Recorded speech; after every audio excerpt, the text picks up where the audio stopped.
Hi, my name is Barry Sterling Mitchell, and this is the Ben and Barry on Football show.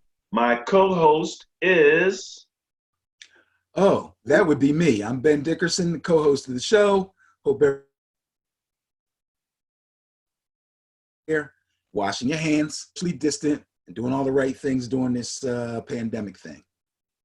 you froze like a champ right in the middle of saying that. So that might be something Yeah. that we go through. You know, it's interesting because I'm watching a lot of TV, business channels, sports channels. Everybody's um, transmitting from home. You know, they're all home. I noticed that too. I did notice that also, yes. And so it's interesting. First off, the guy from CNBC had the best kitchen that I've seen so far.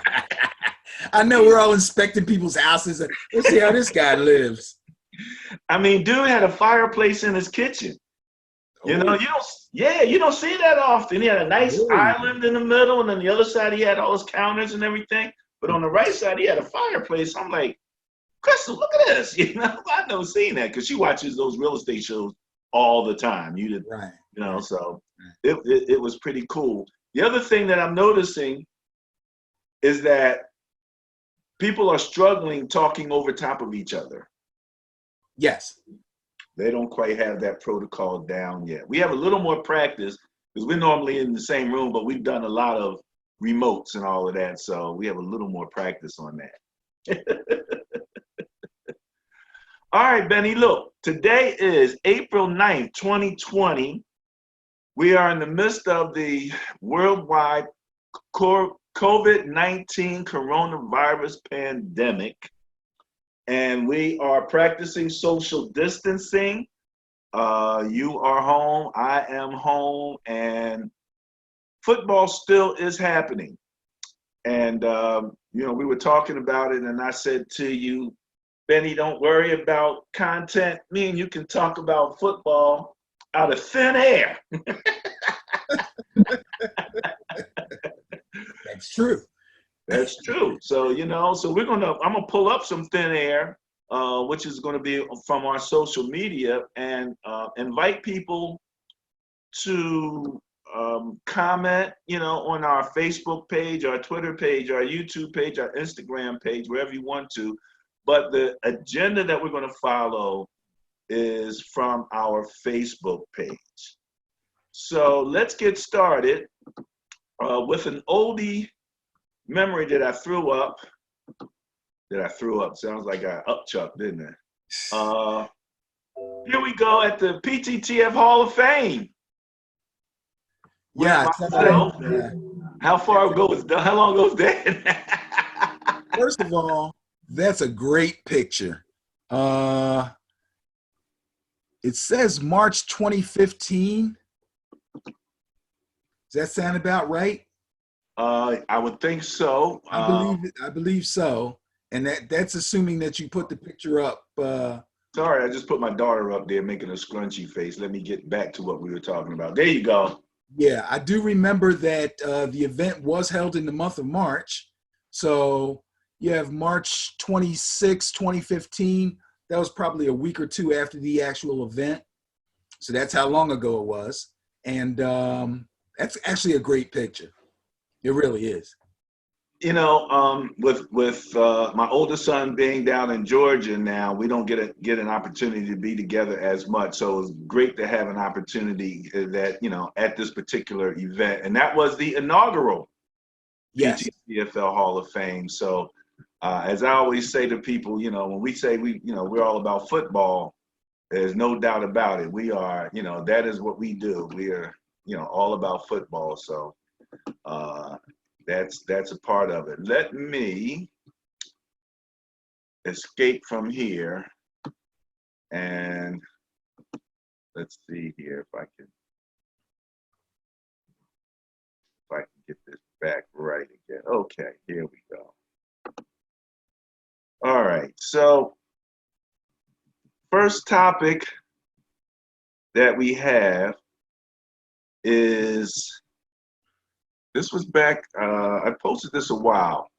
There's, you know, the National Football League Players Association, they went through their little contract thing. And let me get this so that I can share this with everybody. Hold on here. Got to get back to there we go. All right.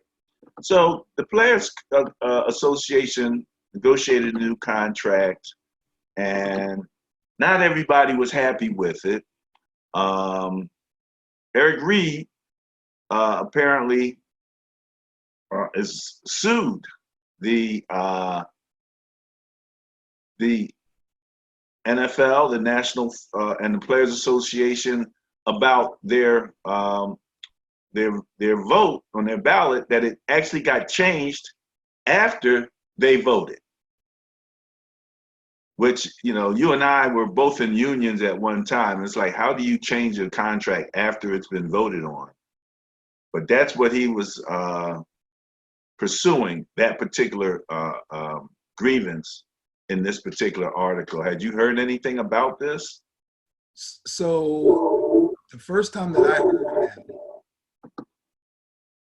we okay? I'm here. Go ahead. All right, I hear an echo behind you. It sounds like it's my voice. Is your volume up really high? That's okay. Don't worry about it. So the first I heard of it was the fact that Eric Reid had brought this to everyone's attention, especially to the Players Association's attention. The fact that the collective bargaining agreement that they signed was actually different from the one that they got after it was signed. In other words, they got a collective bargaining agreement. They read it. They signed it.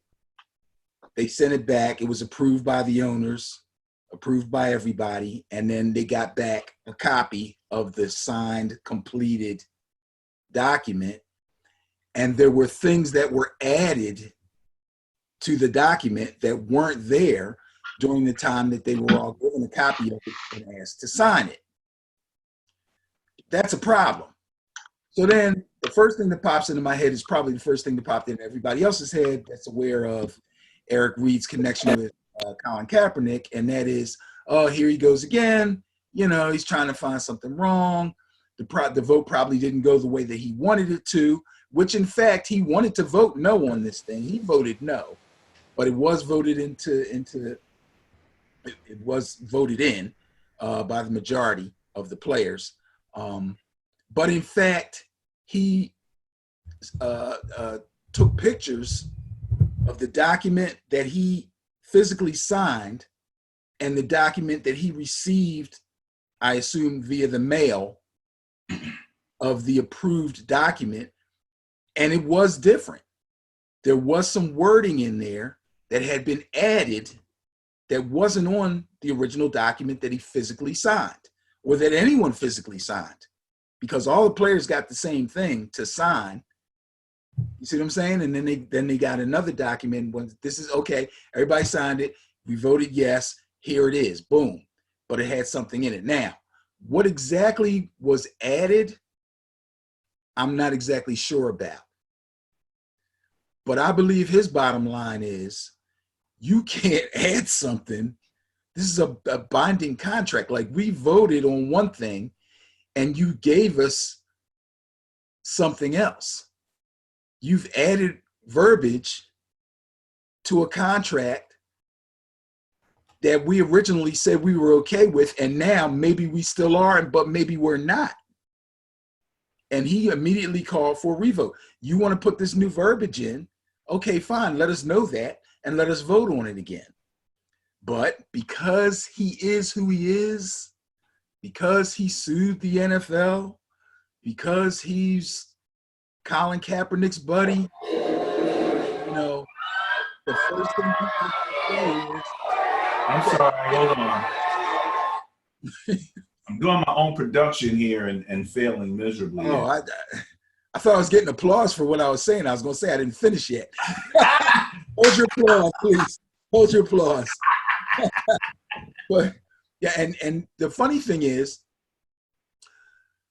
I heard somebody on television say, if Drew Brees had come out and said this, everybody be looking at it differently. Really? I believe that to be absolutely unequivocally true.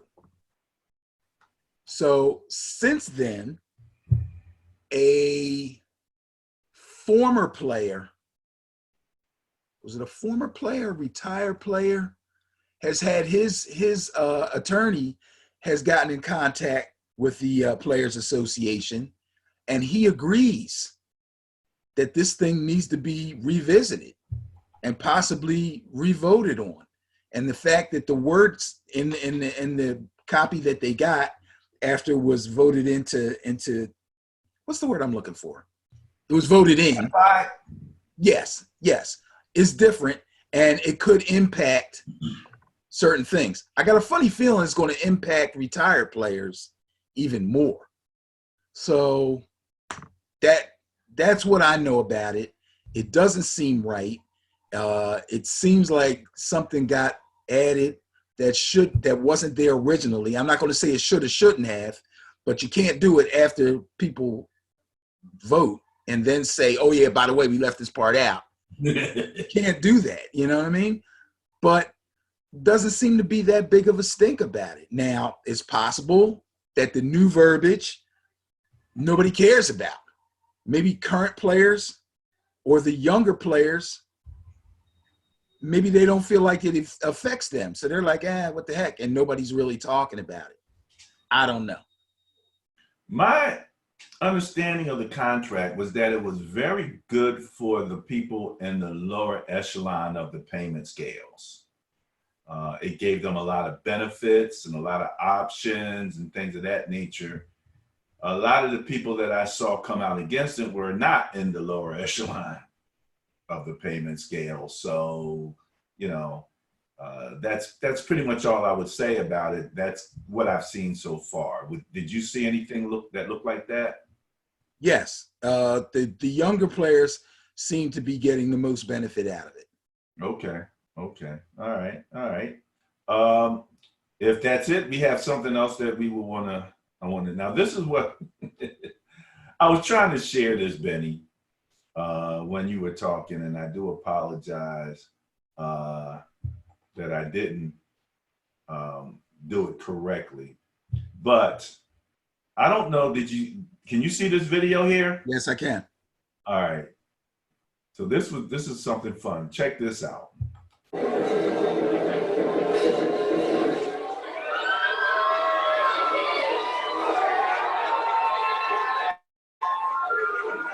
Oh, oh, Oh, is that the most hilarious thing? oh. First of all, that coach is huge.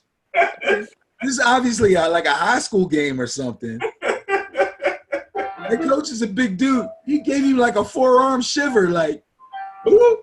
He just gave you a chicken wing, and the guy's like, ah, yo. Oh man, look, that when I saw that, I was like, oh, that is hilarious. Oh, that's crazy. Off of the ground on that. So again, Ben and Barry on Football is where you'll find the stuff that we're talking about right now.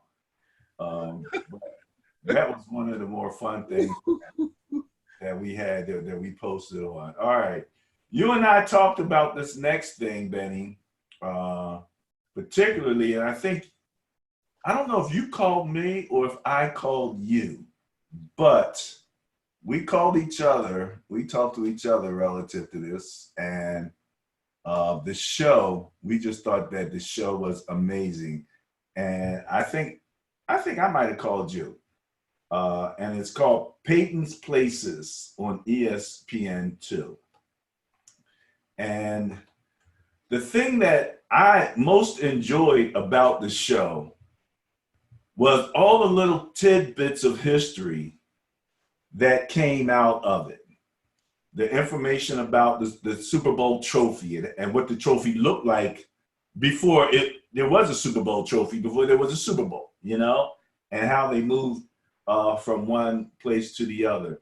So much you could call it trivia, but it was important trivia. It was stuff, that like the evolution of the football. You know what I mean? Yeah. How it went from one type of ball to another type of Right. ball The shape and of became it. much better relative to being able to throw it. Absolutely. It was a really good show. And I think what happened was it was normally on ESPN2. So normally you don't get a chance to see it unless you subscribe to that channel. ESPN Plus. So Right, ESPN Plus, I meant to say. I'm sorry, I said the two. streaming. But yeah, so you don't normally get to see it unless you subscribe, and they were showing it for free on ESPN2. That's why I said ESPN2. So if you get a chance, any football fans out there to get a chance, and of course, Peyton Manning is humorous in and of itself. Yeah, absolutely. Peyton Manning is really he can actually be hilarious at times. He's a pretty funny guy. I really like him.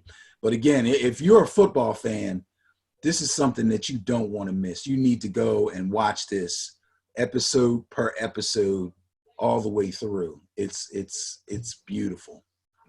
Well done. Well done. I really appreciated it. And so passing that on to people. All right, Benny, you are a coach in the PTTFL. You guys don't have a draft, though, do you? No, we don't have a draft. You're planning. So I must be honest. I don't know enough about it to say I think it's a good idea or a bad idea, or that I think it'll work or it won't work. I don't know exactly how they're going to do it. I can kind of guess, but I don't want to guess because I don't know. I'm sure they're privy to more technology than I am. I want it to happen. I hope it's successful. I'm sure they're going to do their best, but we're all craving for sports to go on as close to as normal as possible. So I think having the NFL draft is going to be really important.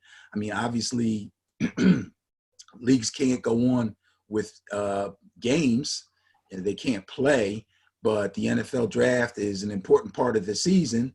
And if they can do it virtually, I think that's a great idea. And I hope they can pull it off. I don't see any reason why they can. And it's funny. I listened to Colin Cowherd talk about this, and it's like, if at this point you don't have enough information on these players, really, I mean, really, There's no reason. There's no reason to hold it up other than the fact that maybe you can't pull it off.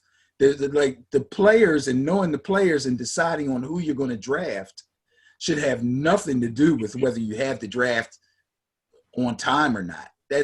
Come on, stop. Really, that's what I'm saying. That's what I'm saying. I think that this is obviously a situation where if Goldman Sachs can run their business from home, the NFL should be able to. Absolutely. So I just think it's going to be cool. One of the news items that came out had to do with the trade of DeAndre Hopkins.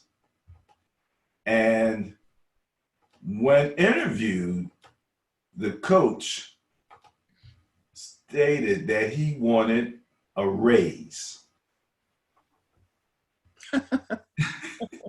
And that kind of figured out in his trade. What do you think about that? I mean, we are talking about Hop. I think Hop was like 30+% of their production. If not, he was real close to it. Might have possibly been even a little bit more. We're talking about a premier player. And don't get me wrong, premier players have been traded before. But this guy, I was about to say he's in the prime of his career. He may not have reached his prime years yet. He's still relatively young. if you're going to pay anybody, this is the guy you pay. The whole thing about the raise, I find that to be a bit bogus. I'm not going to say it didn't have anything to do with it, but I don't think that's the reason why. Really? No, I don't. Do you have a theory? I have a theory. Uh-oh. Now, my theory is trying to keep up with what's going on in the sports world. I watch more sports stuff on television now than I even did before with whatever free time I had because I have so much free time. So I might be getting this not exactly 100% right, but I think there was a little bit more to it in their personal relationship. Okay, I don't think they had the greatest personal relationship between O'Brien, the coach, and Hopkins. First of all. Second of all, I think he's looking at his team, and let's remember also, and you may have heard other people on television say this, they're questioning this guy's ability to be a head coach and a general manager. Okay? There's not a whole lot of head coaches that are also general managers in the NFL, and there's a reason for that. It's a very difficult thing to pull off. Belichick, I believe, is one, and I think they even really have a de facto general manager who holds the title, but we know Belichick does everything. And there's a couple other coaches that hold both titles.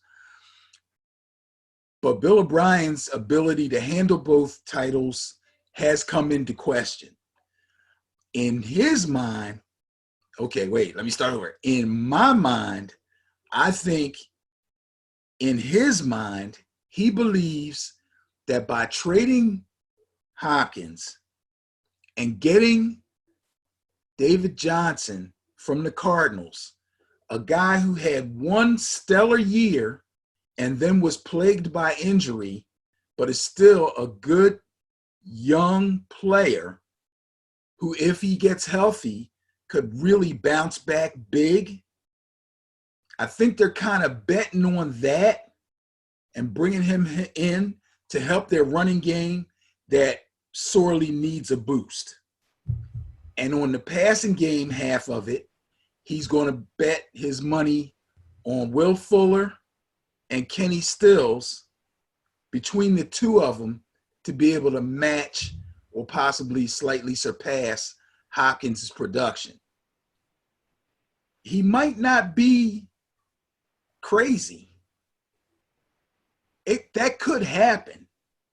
They could actually become a better team without him than they were with him. Now, I'm sure Deshaun Watson wouldn't agree at this point, but it's a possibility. But I think that's what he's thinking. And the fact that they didn't have the greatest relationship kind of might have helped to push it along. That's the way I see it. When you mentioned David Johnson, you know, coming out of the NFC West as a Niner fan, we had to deal with him with the Arizona Cardinals. He always was a problem when he was healthy, no doubt about it. On that health comparison basis of DeAndre versus David Johnson, do you remember if DeAndre, has he even had an injury issue much? Nothing serious. Nothing serious. So the chances that you're taking with a David Johnson at running back versus what you're losing at DeAndre Hopkins, I don't see it making much sense. There's a lot of running backs that you could get. We're going to talk a little bit about another running back change that came up in this a little bit later, but it will be interesting to see how this plays out. Again, David Johnson, a two-way threat, can run the ball, is great as a receiver, but I wouldn't have done that, you know.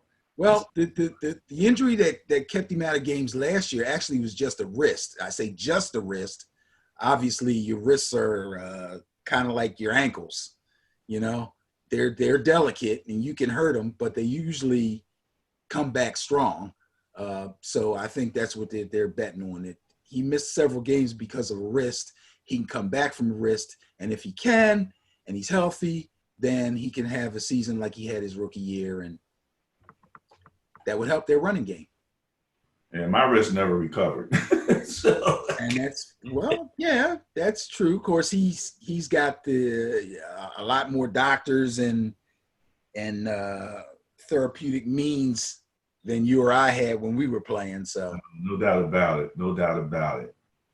Next up, article out of ESPN that we shared on our Facebook page was your top 10 quarterbacks coming out of college. You are Mr. College to me. I'm catching on, finding out a little bit more every day. Let's go through this names from 10 to 1 real fast. Stop me if you have a comment. Cole McDonald, is that Hawaii? Yeah, Hawaii. Don't know a lot about him, so I don't want to say. Okay, I'll just keep going. Nate Stanley, Iowa. Anthony Gordon, Washington State. Jalen Hurts, Oklahoma. Love him. Okay. Love him. Can he start year one in the NFL, or does he need to sit? If he goes to the right team, yes. Basically, he's just like any other rookie first-round quarterback. You would prefer that you have somebody in place that would allow them to sit for a year. But if you have to, you'll play him. Now, most teams that draft a quarterback in the first round, that's their thinking. If something happens, if the first guy stinks it up or gets hurt, can I plug this guy in without killing the team? And for Jalen Hurts, I would say yes. He has any idea where you think he might go? Oh, boy. Jalen Hurts, as I look at this list, and there's a name we haven't gotten to yet, which is Jordan Love. I kind of put them in the same place that I put Lamar Jackson last year. The very back end of the first round to a team that doesn't necessarily need a quarterback, but values these guys' talent and sees them as their quarterback of the future. Okay. All right. Jacob Eason, Washington. Good player, good quarterback. Has most of the intangibles. He'll be a good pro. Is he or a running quarterback? Who, Eason? Yeah. Washington's more pro style, aren't they? I think he's pro style, but athletic. Okay. Justin Herbert, Oregon. You skip Jake Fromm. Did I skip Jake Fromm? Jake Fromm, Georgia. Yeah, we can't skip Jake Fromm because I don't know if you're aware of the program that comes on Netflix. It's called QB1, where they watch these guys when they're in high school. Jake Fromm was one of the people that was on QB1 a few years ago. And Jake Fromm has now completed his work at the University of Georgia. He's had a good career, good college career, put up good numbers, fairly athletic, but I wouldn't consider him a real athletic quarterback. A decent arm, but he's a winner. You're going to see air quotes a lot today. He's a winner, you know what I mean? He's tough, you know what I mean? All those things that certain people say about certain types of quarterbacks. That would be Jake Fromm. Whether or not he's going to be a good NFL quarterback remains to be seen. It remains to be seen. All right. Now we go to Oregon, Justin Herbert. Justin Herbert. You won't remember this, but I mentioned Justin Herbert to you about 3 years ago. You're right. I won't remember that. Right. He was only a freshman or a sophomore then. I guess he was going into a sophomore year or something. And I'm like, oh man, if this guy comes out early, the Giants got to get him, because we were already starting to see that Eli was coming to an end. And I was saying that if the Giants had an opportunity to get Justin Herbert, that I hoped that they would do it. I like him. He's a good player. Again, he has the height. He has the athleticism. He has the arm. He's pretty accurate, although his senior year he did have some interception issues. But, you know, that happens. 6'6", eh? Yeah, he's going to be a good pro. He's going to be a good pro. He'll go early. You know, it gets to a point sometimes with a quarterback's height that you wonder what's too tall. And I'm beginning to think 6'6" is about the limit. Yeah, I'd say so, probably. Wasn't it, who's the guy that was with Denver and then he went to the Texans? Yeah, I know who you're talking about. He was like 6'6". Isn't Orlovsky like 6'7"? He might be. I don't know if he's I think Orlovsky is real tall. But there was another guy, his name was McGuire or McGowan or something along those lines. He was like 6'8". Oh, really? Yeah, he was too tall, because at that point you're a little gangly. Right. And getting in and out of the pocket becomes a chore. There's too much of you for pass rushers to grab at. You know what I mean? So, yeah. Wow. Okay, Jordan Love, Utah State.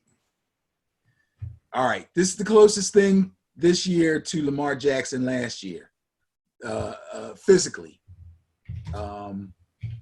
Now, people are going to question the talent that he played against being at Utah State, but all the skills, all the personal talent, it has been on display for the last couple of years.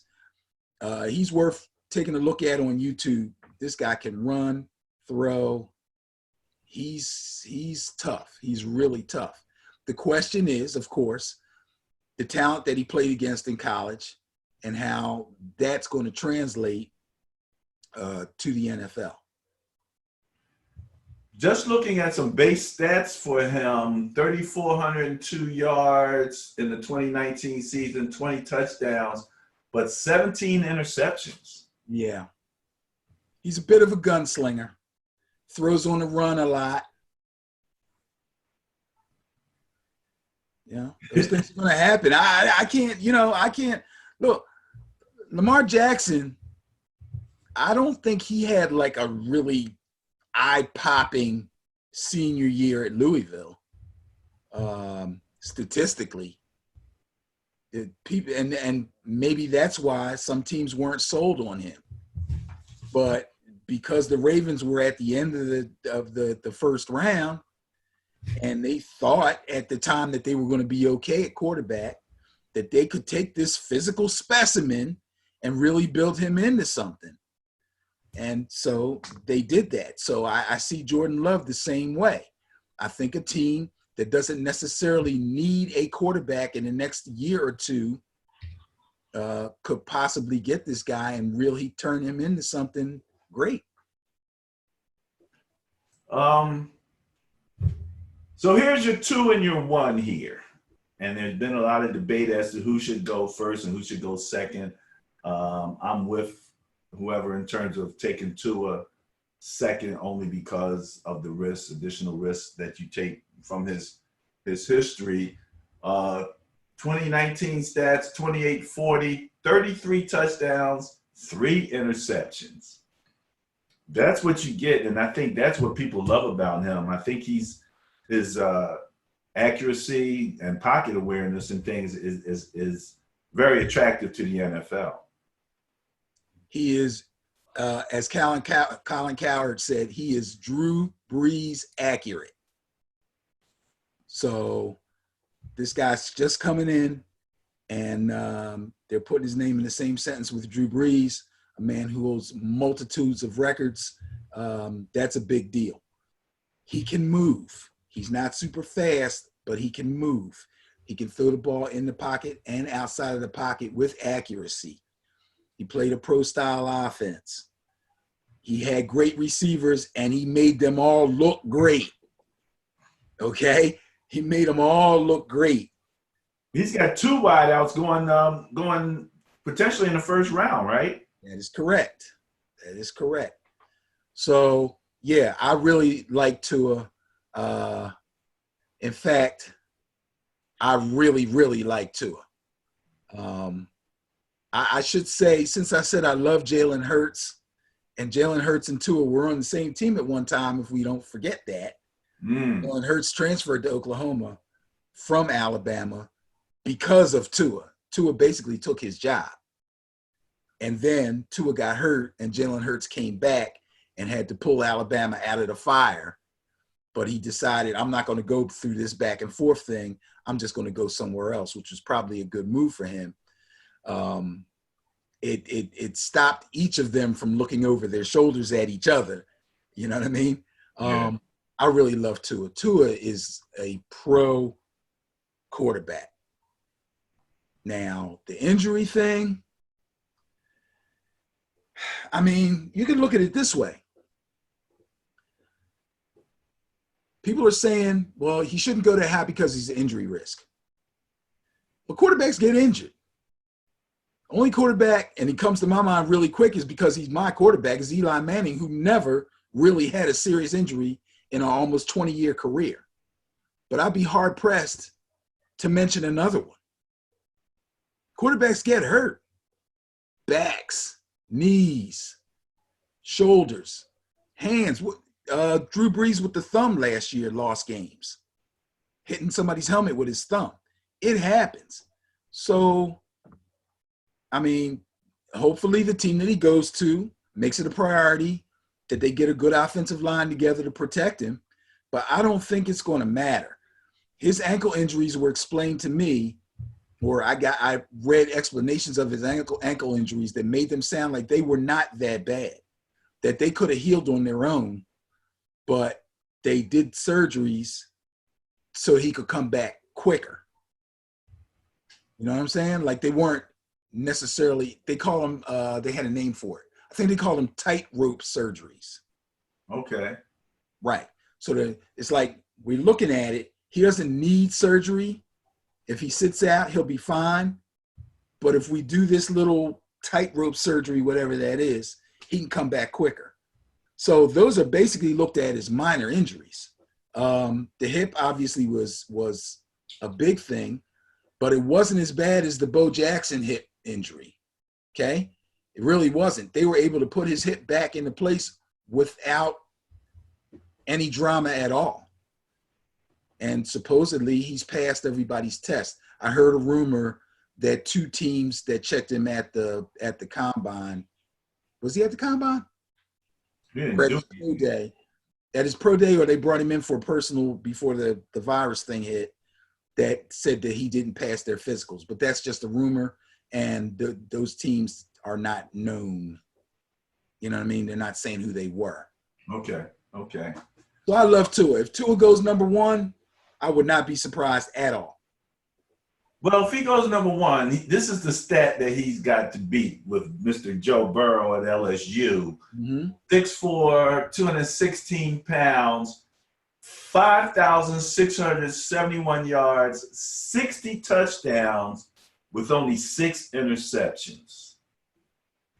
That's what you're up against with number one. He threw 60 touchdowns his senior year? Yeah. That's what they have him down for, 2019 season stats. All right. Now, I really, really like Joe Burrow.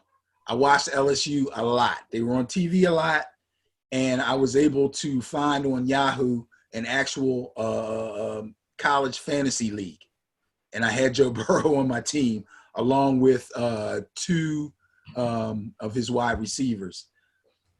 I think Joe Burrow is a really good quarterback. I think he has the ability to be a really good NFL quarterback.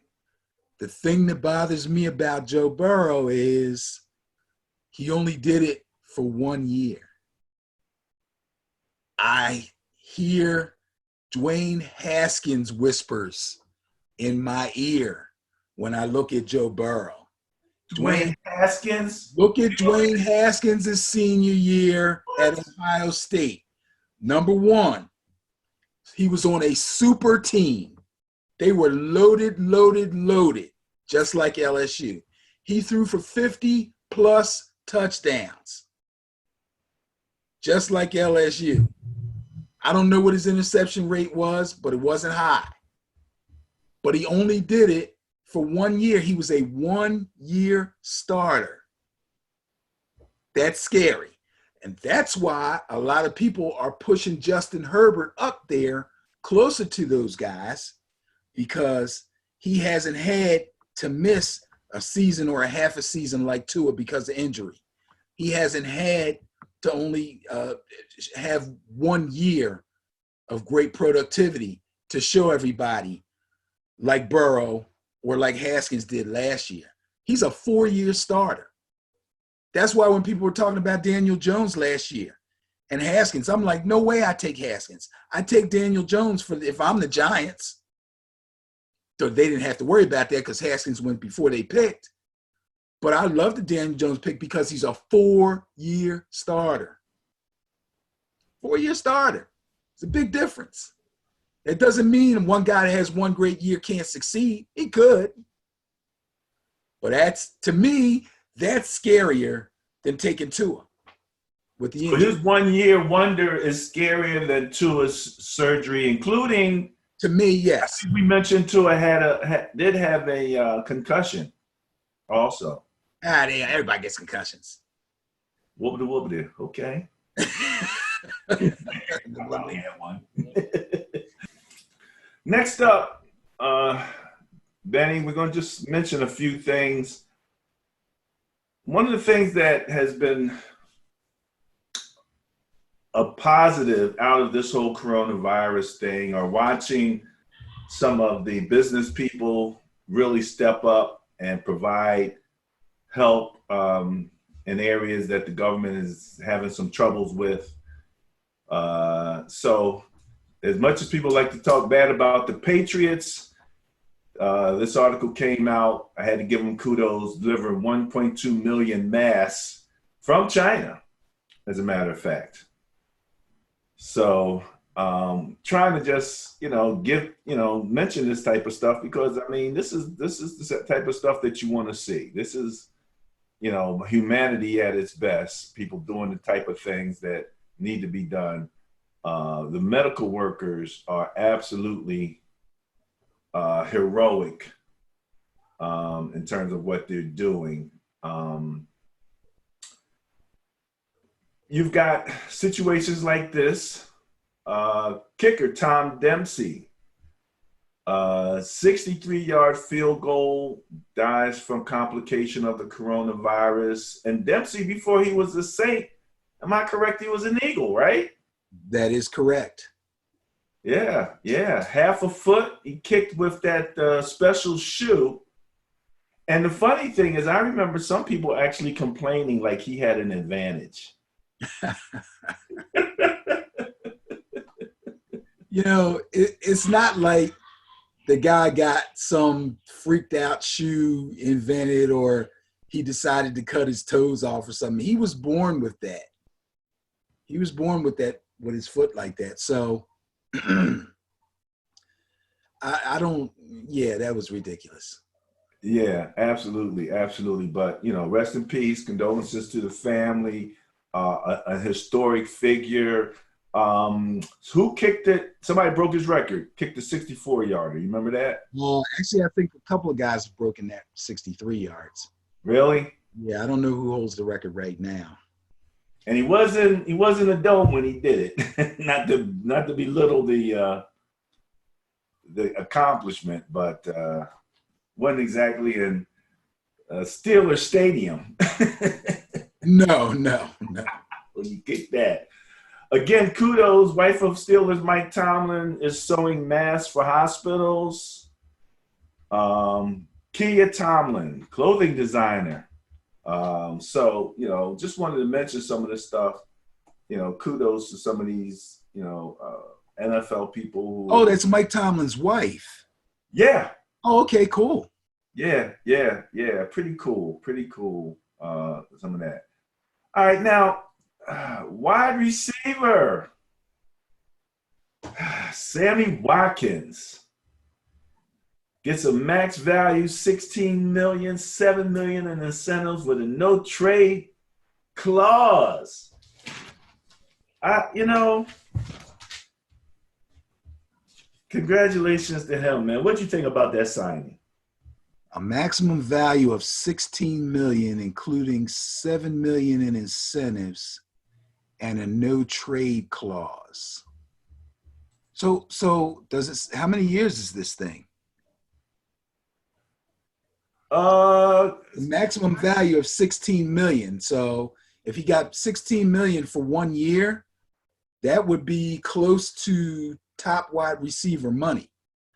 But if it says 16 million is the maximum value of the deal, then that means it's probably at least a 2-year deal, which would pay him about 8 million a year, which is on the low end.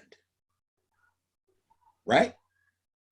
yeah, for sure. And as a matter of fact, just scanning through it, they're not very, not saying anything about any additional years. They did say that it creates a $5 million cap space for the Chiefs, so it helps them Absolutely. in Because terms they're of not that. paying him top dollar for a wide receiver, and nor should they. I don't think Sammy Watkins is a top flight wide receiver, to tell you the truth. That's just my opinion. I don't think he's What? Really? not top 10. Okay. He might not be top 15 Ooh. in my book. But anyway, if it's a 2-year deal, he's making 8 million a year. That's good for the Chiefs. They're saving money. What's good for him is he got 7 million in incentives, so that can drive it up. Okay? And usually that's what they do with a player that they feel, if we keep you on this team, we're going to need you to perform like this. Okay? We're going to give you another million if you score 12 touchdowns this season. We're going to give you another million if you catch 92 balls. We're going to give you another million if you make the Pro Bowl. We're going to give you another million if you have 0 fumbles. We're going to give you see what I'm saying? Yeah. So it's incentive laced, so he can make a lot of money. If it's 16 in value with 7 in incentives, that would be, what's 16 and 7? 23? Yeah, and the weird thing is that they don't talk about the number of years, but it's a no trade clause in there. Right. So it's for more than 1 year. Either that or it's 1 year and you're going to have to do something with me next year. Okay. Still, it's a good contract for him because they can't trade him unless he wants to be traded, and he's got a chance to make 7 million extra dollars if he performs the way they want him to perform. And if he signed it, then that means that the performance stuff that they put in there is not out of his reach. He believes he can do it. Otherwise, he wouldn't sign it. You mentioned about where you thought he would rank. You're talking in the 15th, and I know you do a lot of your thinking relative to fantasy, so production numbers are everything. I'm looking here, and it says in 2 seasons, he's caught 92 passes for 6 touchdowns. That's in 24 regular season games. 24 games. Okay. Now, you know what Michael Thomas did just last year in 1 season, right? Got like 150 balls in 1 season. Come on, man. But he is on the Chiefs, man. And I mean, What's that mean? there's a ton of talent, places to go.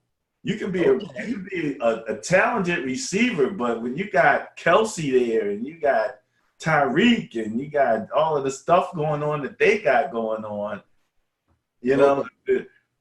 what I find in these situations is the challenge is, let's say he has, that many passes, but a third or 40% were in third down situations where they really needed him and he was coming through on a consistent basis.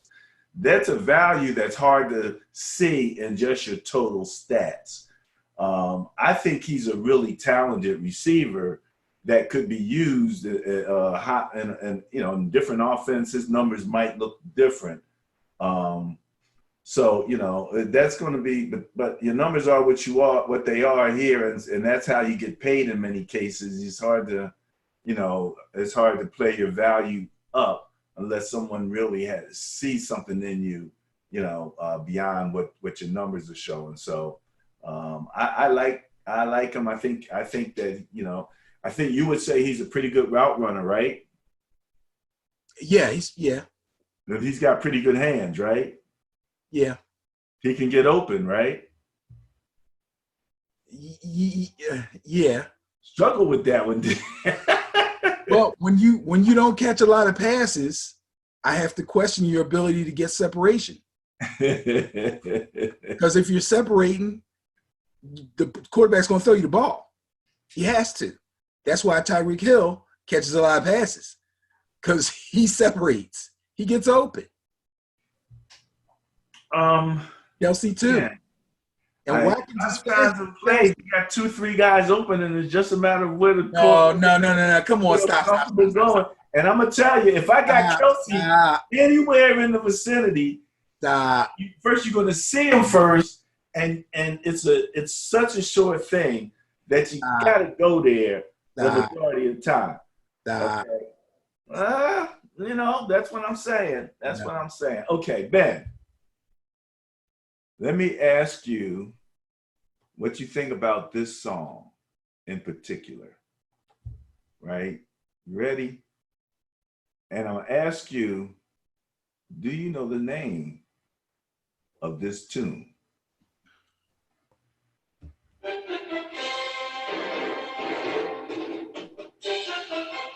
Yeah, it's the Monday Night Football music. Have you ever heard the whole song? No.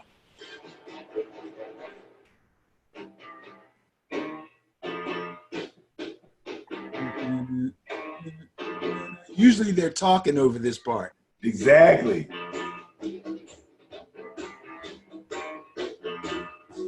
Got a little groove to it. Okay.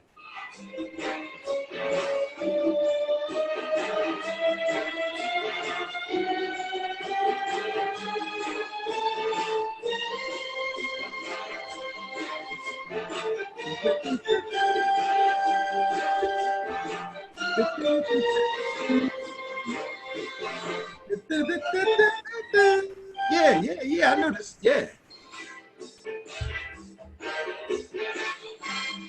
you miss all this part because they're talking over it.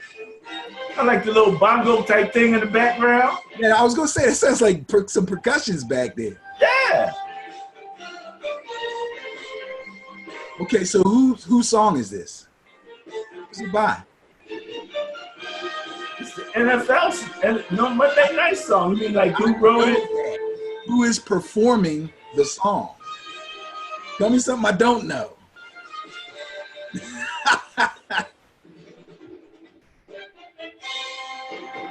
All right, hold up. Dun, dun, dun, dun, dun. Oh. All right.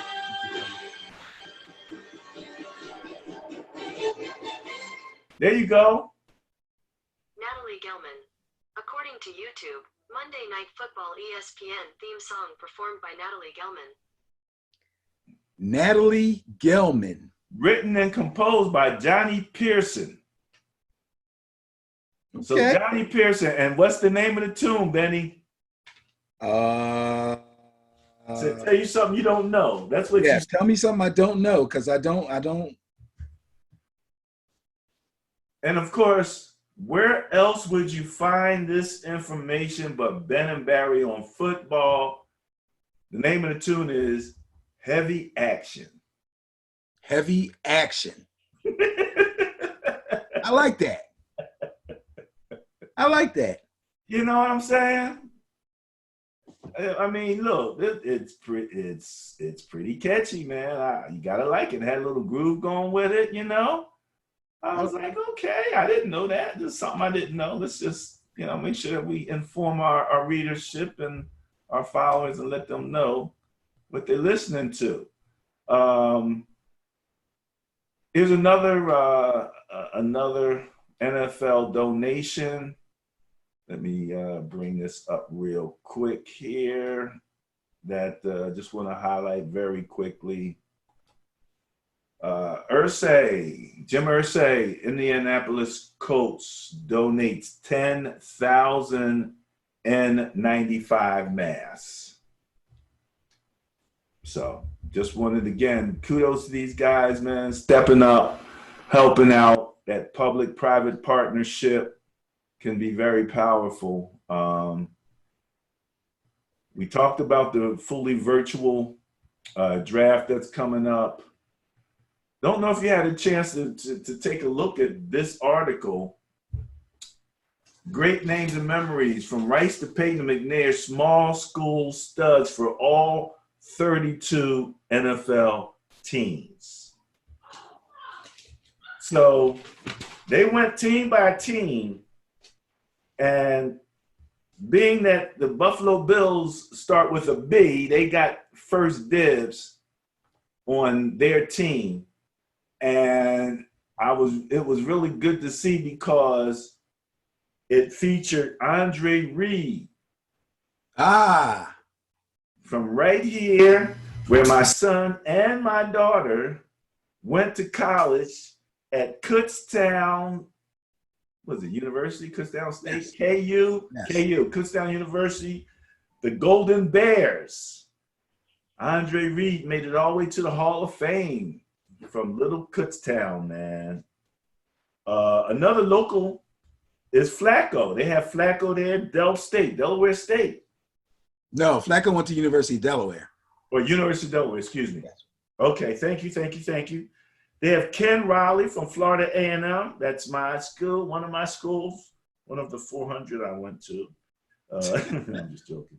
Leroy Kelly and Rosie Brown of the Giants, both Morgan graduates. Gonna find a lot of HBCUs. A lot of HBCUs, man, but they have a nice little story on each one of those players and talking about some of the things that they had to overcome. Right. In order to get past the fact that they were coming out of some little school with little recognition, many times not even drafted or just going somewhere in the low draft, and going from there, man. It's, there are testaments to perseverance and sometimes good luck, Yeah. Somebody once said it's better to be lucky than good. I don't know if that's, I don't know if that's completely true, but I guess nothing's completely true, but it's probably true a lot of the time. So, and of course you have Jerry Rice, GOAT, coming out of a really small school. And, I remember the stories of Jerry Rice. They talked about he worked with his dad, bricklayer. Dad was tossing them bricks and he's catching them bricks, man. Yeah. That'll get your hands ready, won't it? Get ready for something. It worked out for him. I'm telling you. We talked about running backs with Arizona. What do you think about the Gurley trade to the Falcons? I don't know, man. I don't know. It feels to me like the Rams are giving up on him. What'd they get for him? Do we have that available? I'll look that up, but I can tell you that in 2018, he signed a 4-year, $60 million contract with the Rams with $45 million of it guaranteed, okay? Man. 1 year later, he gets a 1-year contract from the Falcons for $6 million. Pending the physical. So that sounds to me like the Rams are giving up on him and the Falcons are willing to try him out, that's a tryout deal. They'll probably give him something with a bunch of incentives in it too. Come on, how do you go from a contract that guarantees you $45 million to a 1-year, $6 million deal?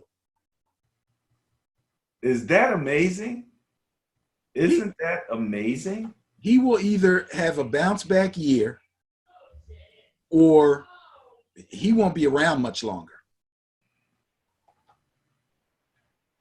It'd be a shame. It'd be crazy. You know, years from now, we'll be talking about, yeah, how about Gurley, yo? You know, whatever happened to Gurley? But he's got some chronic knee issues that the Rams just couldn't wait any longer. It's too mysterious. You know, when you saw him at crunch time on bikes, you know, when you saw him going into the playoffs and their second string guy that they just added to the team is carrying the brunt of the load, you know, and you know what he can do.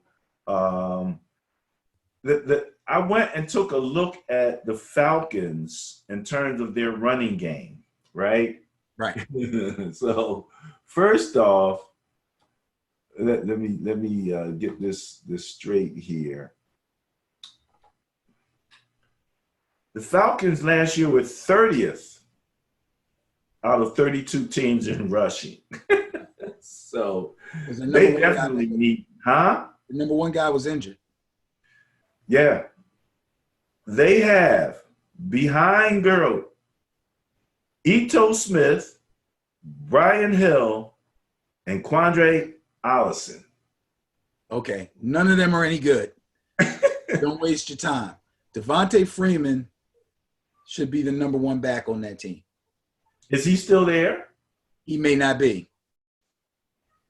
Let's find Devontae Freeman. Where did he go? Because if they traded Devontae Freeman away to bring in Todd Gurley, I think they made a mistake.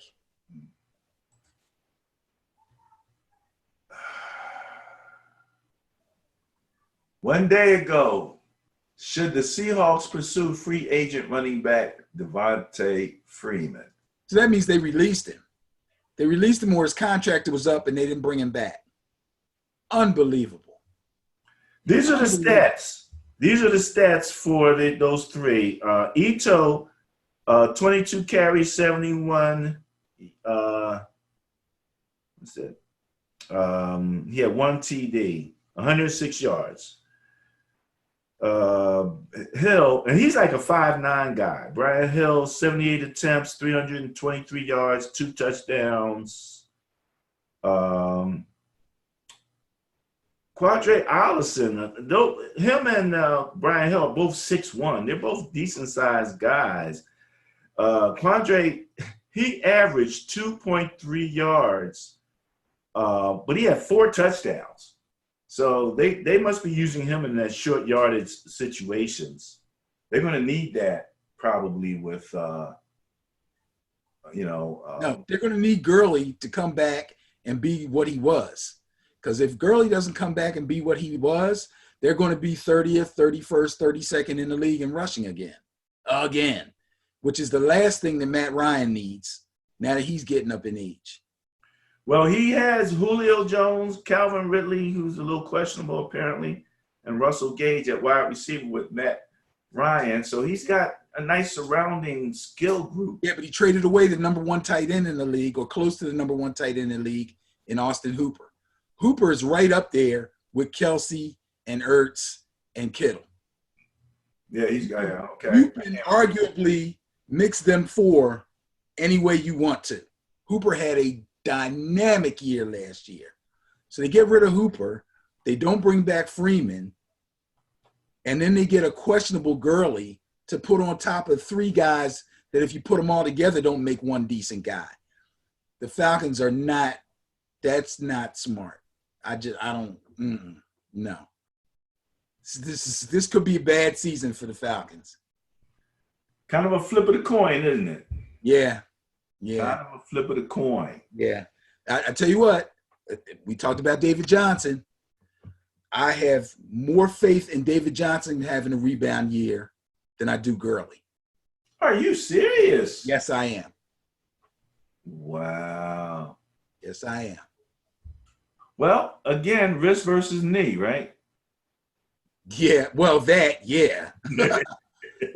and we're talking about a pretty bad wrist as opposed to a chronic knee that nobody can figure out. Yeah, it's a little strange, but they had to let that go. All right. Hey, remember when we used to listen to Howard Stern back in the day Yes.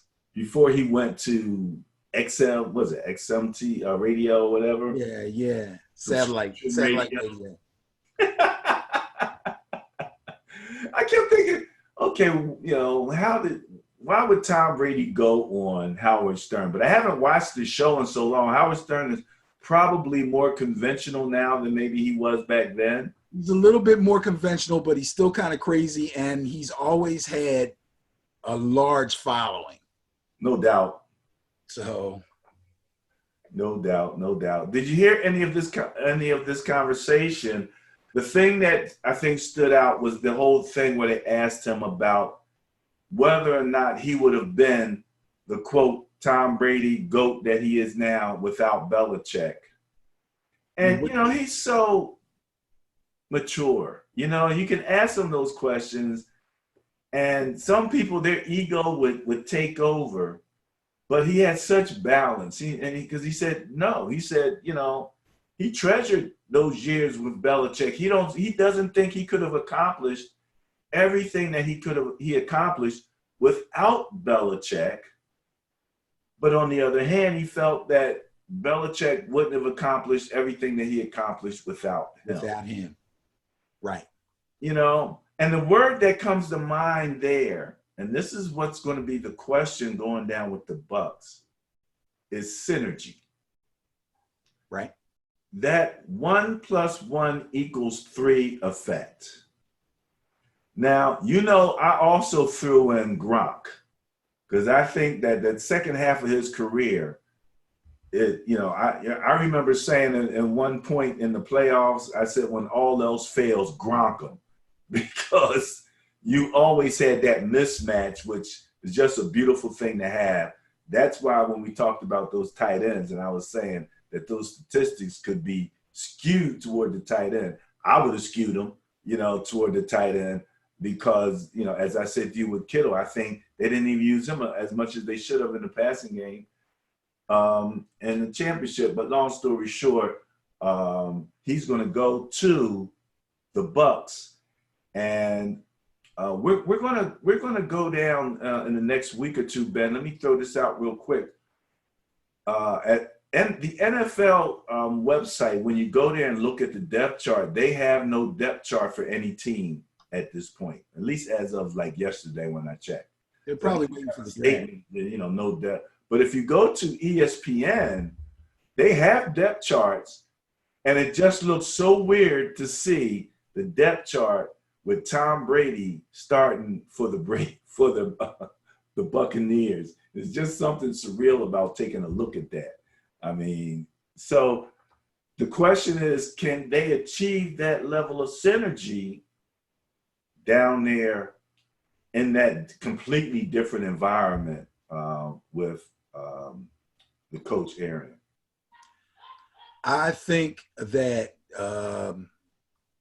they will be successful. The level of synergy, I can't really speak on, but I think that Brady will do well there. I think, first of all, I think he'll be happy there. I think he will feel more empowered to do certain things because of the talent that he will have at wide receiver, along with two decent tight ends. And I say that because Cameron Brate is a good, serviceable tight end. O.J. Howard is possibly a star in the making, but has had injury issues.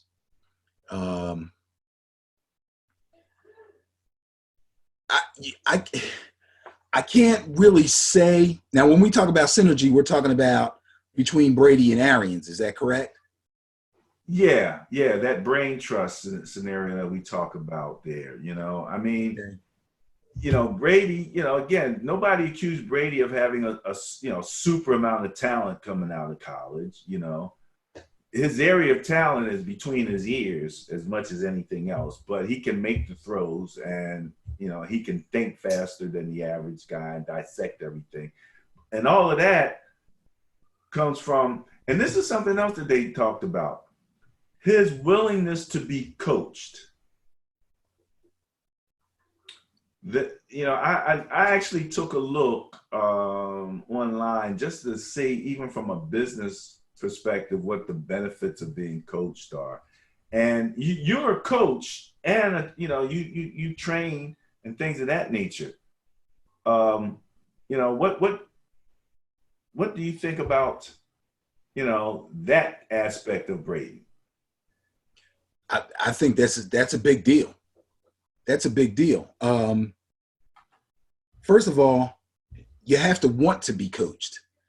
I think that most players at most levels want to be coached.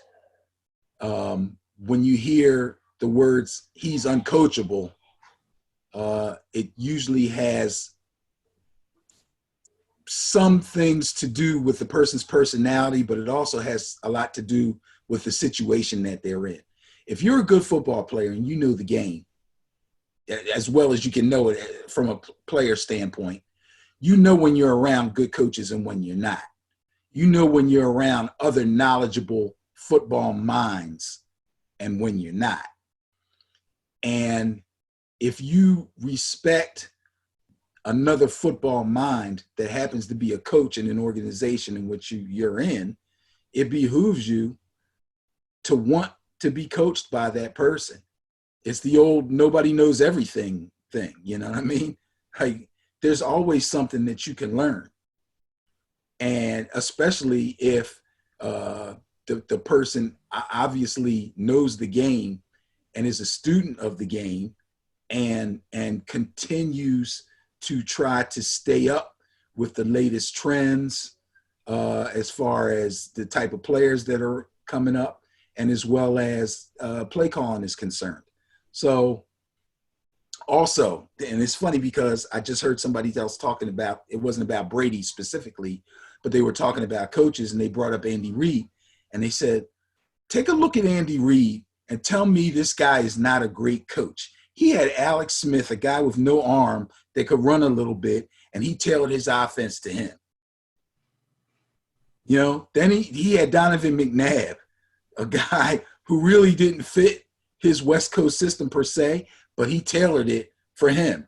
Now, Donovan McNabb, as bad as people want to talk about him, is probably still the best Eagles quarterback ever. Then he gets Patrick Mahomes and turns that thing around, caters it to him. He still hasn't gone away from his general philosophy, the type of West Coast offense that he likes to run. He still has that in place, but he's able to do things to tweak it so that it works for the talent that he has. And we could even go back to maybe that's why Sammy Watkins is still on the team. So, those things are important. So kudos to Brady for having the ability to recognize what Belichick had to offer him and be willing to open up and take it. He's going to go to a coaching staff. Let's just run down some of these names because I think that they're very interesting. Head coach Bruce Arians. We know his reputation. Assistant head coach, run game coordinator Harold Goodwin. 11 seasons coaching under Bruce, so he's been with him for a while. Todd Bowles, defensive coordinator. And a good one. Byron Leftwich, that's where I had probably the biggest question right there. And Keith Armstrong on special teams. When I look down at some of the other coaching names, defensive quality, I see Antoine Randall L, offensive assistant. He does have women. He's got plenty of people of color, and that's one thing that I think he gets a thumbs up kudos for. I mean, he really has a very diverse. He's all about that. Bruce Arians is all about that. Let's face it. If he didn't have Leftwich on his staff, Leftwich probably would not be coaching in the NFL. Randall L. These are guys that are being given opportunities. This goes back to the long conversation, which we can make an entire show about with the Rooney Rule and all that stuff. Arians takes this stuff seriously, okay? And he's not just saying, yeah, I like this guy and he's black, so I'm going to bring him in. He sees something in Byron Leftwich, and I like Byron Leftwich. He's got a kind of funny look on his face when he's on the sideline. He's looking at the chart. He's got his hat turned around backwards and all that stuff. But their offense was pretty prolific, man.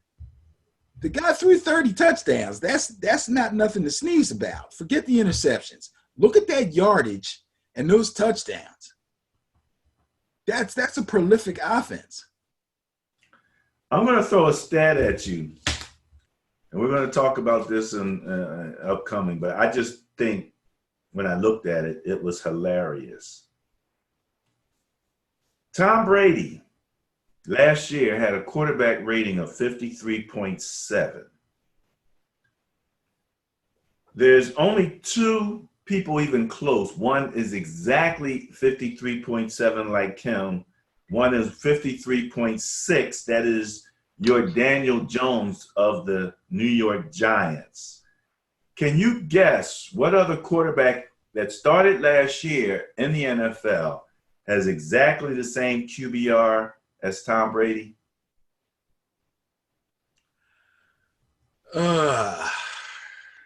This is really an unfair question. Absolutely.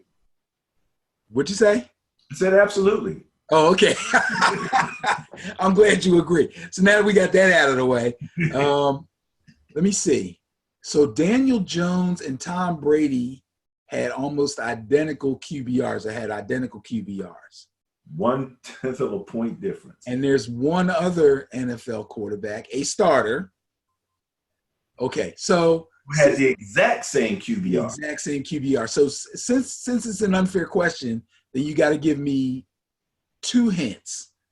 And they won't be bad ones. No, they won't be bad ones. Give me AFC, NFC. NFC. And give me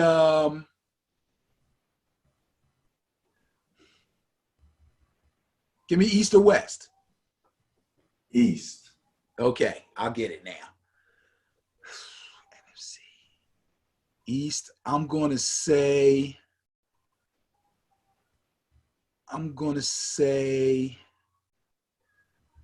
nah, it couldn't be him. I'm going to say, ooh, this is tough. Oh no. I was going to say the kid from Carolina, but that's nah. He started off okay and then he tanked at the end. NFC East. Can't be Dak. I know Dak's QBR was way better. All right, we're going to count down. I don't know. 5, 4, 3, 2, 1. You ready? Yeah. Jameis Winston. Okay. And I yeah, because the interceptions offset everything. Doesn't it absolutely seem crazy that they're getting the same QBR coming in? But it's crazy good for both of them. Because the way I look at it, Jameis Winston has tremendous talent. Tremendous. And when he goes to another team, he's going to get to show it. Not saying he was with the wrong team being with Tampa Bay, I just think they gave him a little bit more freedom than he can handle. I think their playbook was a little bit more than he can handle, on top of the fact that he didn't have much of a running game at all. And he did just get LASIK eye surgery. I'm just saying. I think we have not heard the last of Jameis Winston being a really good NFL quarterback. And by the same token, for Brady, he's going to come into an offense that's going to give him so many more things than he's used to having that he might play till he's 45 or 46, as long as they protect him. Big part of it, no doubt about it. But yeah, I just thought that was so amazing that they both wound up with the same QBR rating. Yeah. And so I was like, holy mackerel, that's just, I don't know. That's a universal weird thing that happened here. Okay. We got a little video clip here of Mr. Kyler Murray on ESPN warming up. Well, who's he throwing passes to? You know, they never show that person. It's my pleasure to introduce you to They never show that person.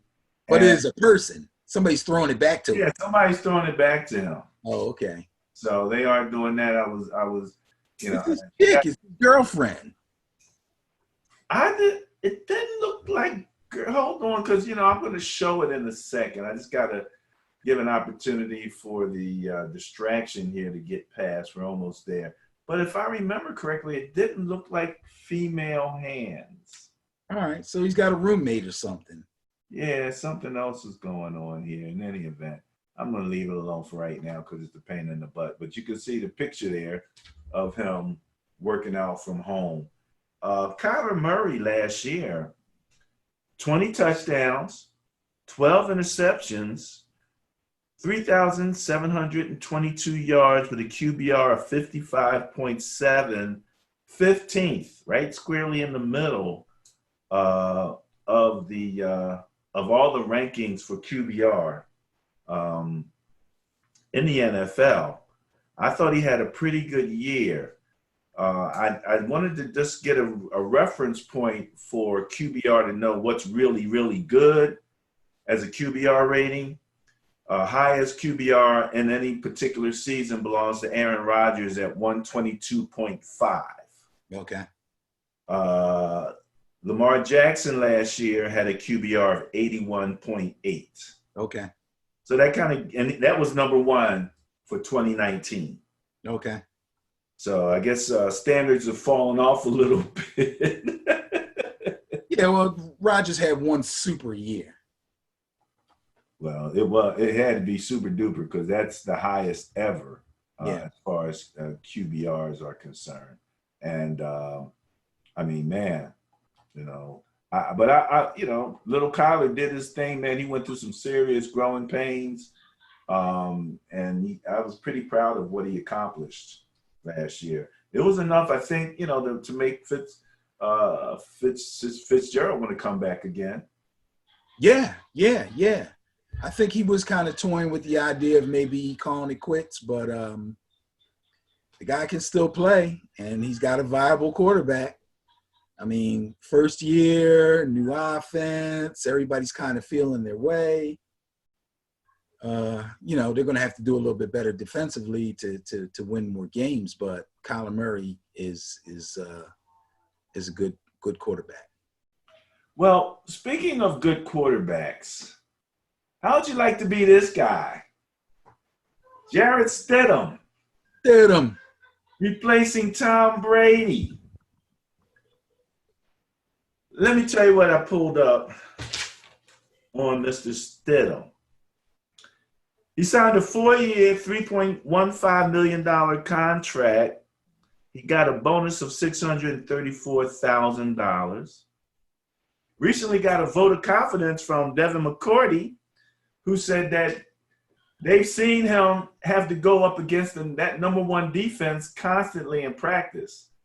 So that gave him a lot of confidence that Stidham could handle it.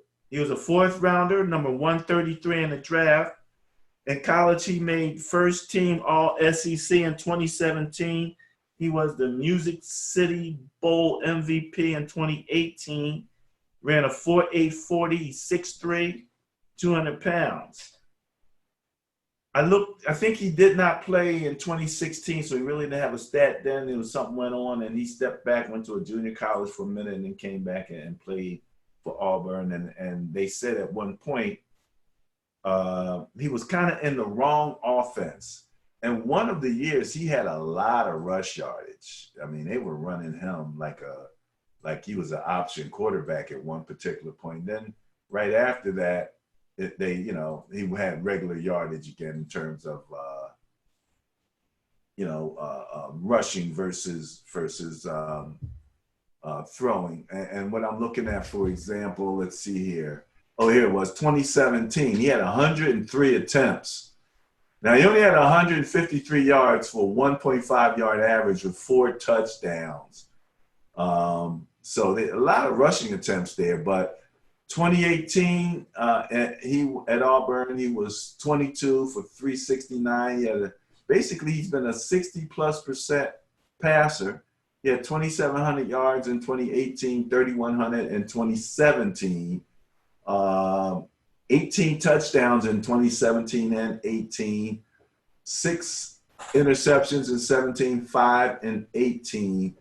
A couple nice long ones, a 75 and a 76-yarder. Watched a little bit of tape on him. He looks like he can throw the ball wherever he wants to throw it. Mm-hmm.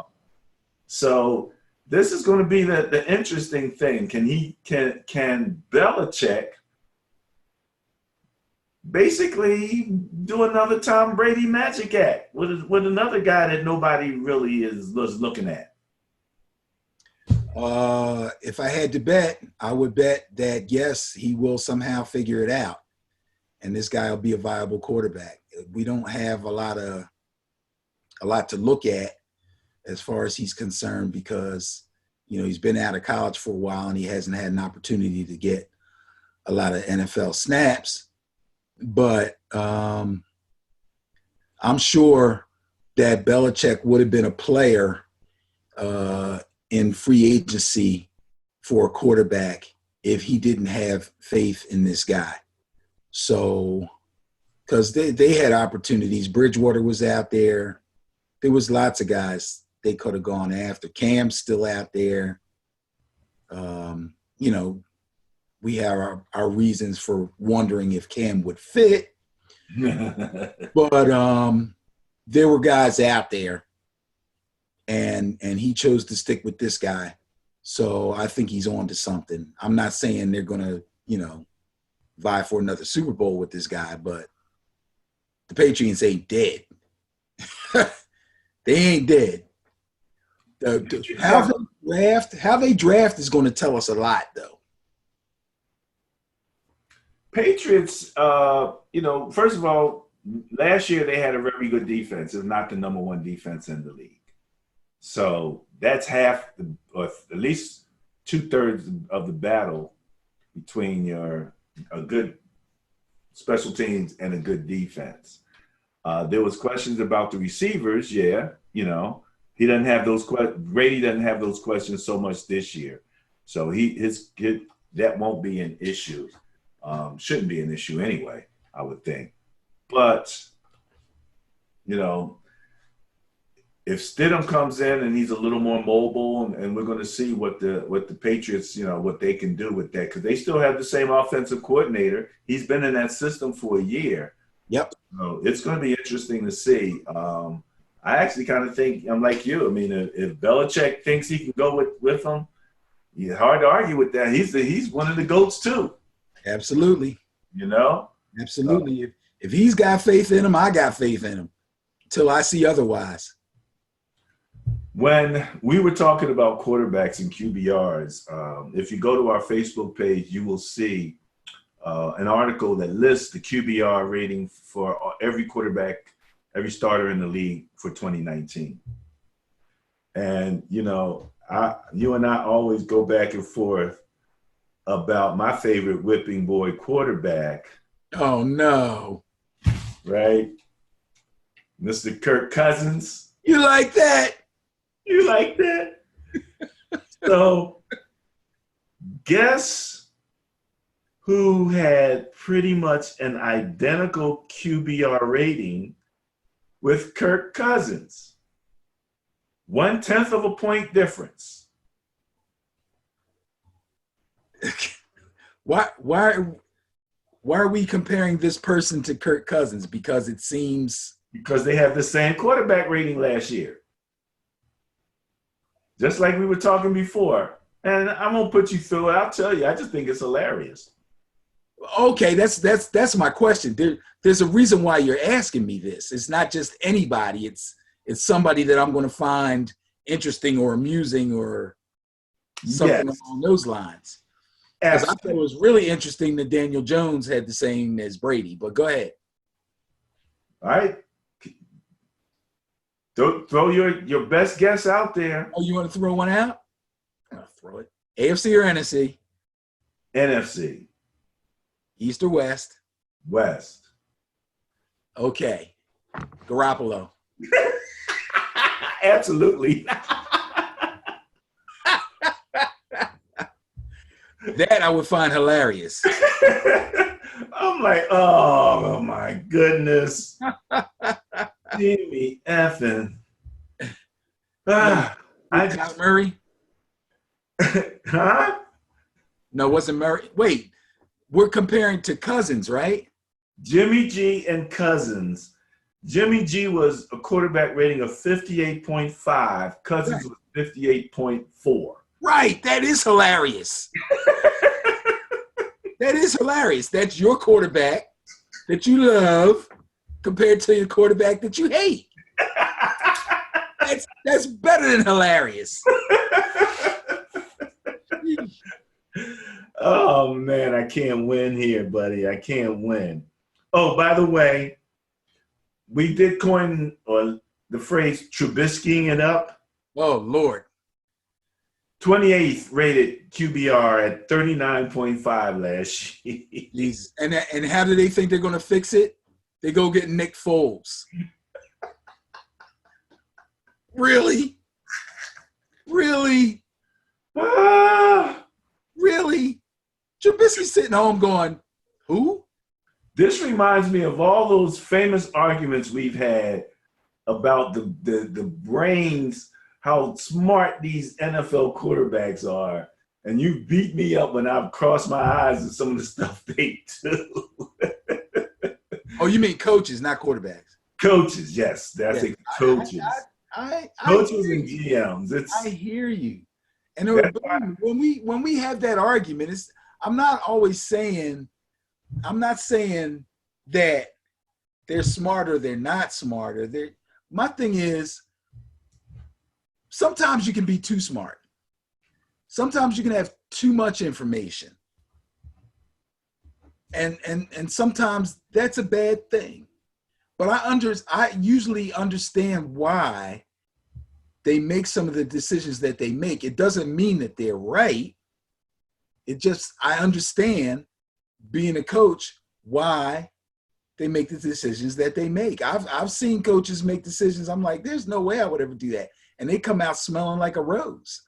So what are you gonna do? Like, I think your empathy exceeds mine relative to these coaches. Probably a factor of probably 30. it could be. And believe me, after some of the stuff I've seen in this offseason, I'm starting to question a bunch of guys. But, We are going to look at the brain trust. We're going to go through the different divisions. I'm working on that right now, as well as our depth charts. As I'm still working on that, and I still have to pull together the results of the Sterling Net Point Power Rankings for last year. We're going to get ready to wrap this up with something that's just a little bit more fun. And I don't know. I'm hoping I can just play this and not have the commercials like we normally do. oh my goodness. Have you seen this? Yes, this is ridiculous. To bring Stephon Diggs to Buffalo with our new Can You Dixit burger. Can you dig it? Diggs it. So he's got an egg and bacon on that one. With a demon burger. He's got some hot peppers on that one. And cheese. That's some kind of sauce. One patty of Oh God, roast burger, what is that? Onions? smothered in barbecue sauce. Can you dig it, sucker?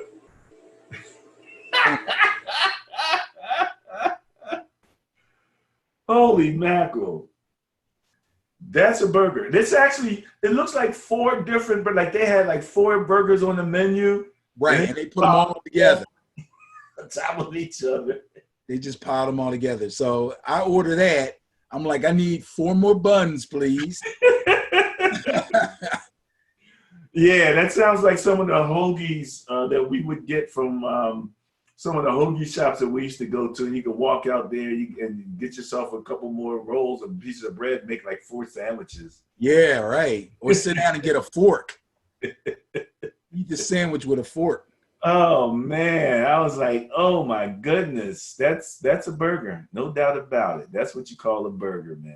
All right, let's get ready to wrap this up as we usually do by simply mentioning that we do have, okay, let me get my little shared thing going on here for the Zoom. We have a Twitter account, Ben and Barry on Football.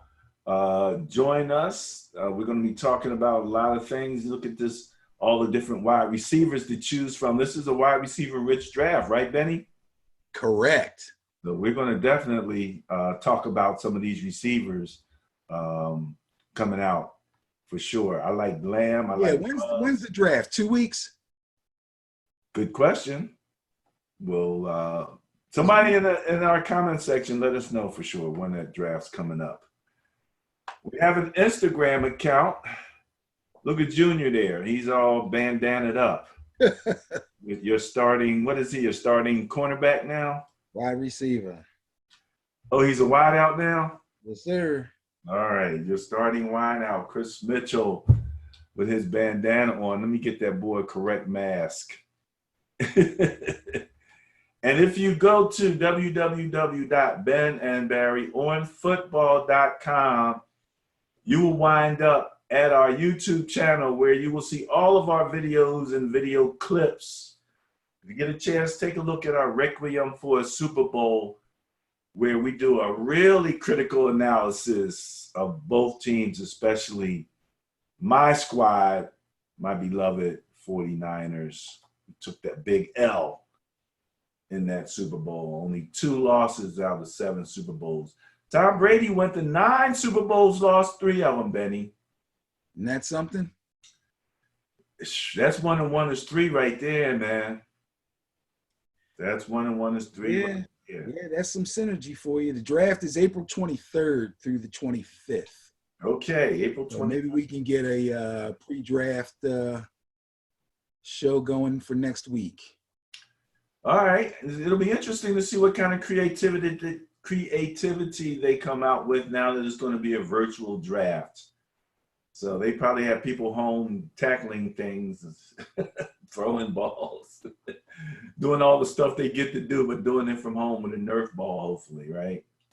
I mean, basically, what they really lost out on, what the teams lost out on, is being able to go to some more pro days. There were pro days that had to be canceled, so they couldn't go out and they couldn't get to the guys' schools to watch their pro day, and they couldn't invite them in for personal workouts. That's what would have been going on all this time since this virus has really put us in quarantine mode up to this point.